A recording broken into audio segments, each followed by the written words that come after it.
Hey, this is Seth here at 62 Sales. Today we're going to be installing a Curt 16,000 pound fifth wheel hitch in a 2021 Ford F-350. Let me walk you through the install and show you how much easier these installs have actually gotten over the years. So one thing that's changed is in the past the L brackets had to be drilled and then bolted to the frame. These new L bracket kits are actually pre-drilled and pre-aligned with existing holes in the frame, which really speeds up the install. What also speeds up the install is having all of your tools and all of your materials well sorted and well laid out, ready for the task at hand.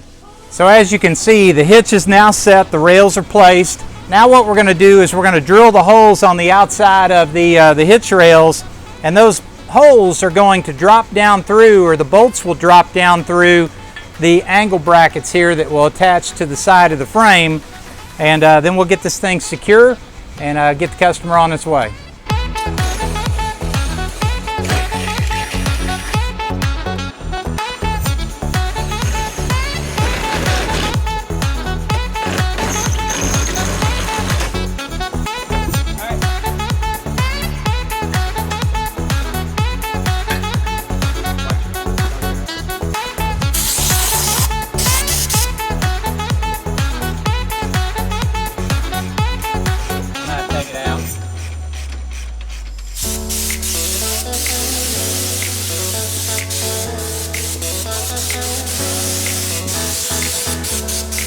So our Curt fifth wheel installation is complete. The rails are bolted to the frame, everything's been torqued down and lubed up and ready for towing. Now we're going to move on to the 7-way plug in the bed to make it easier for the customer to plug in the electrical wiring between the truck and the trailer.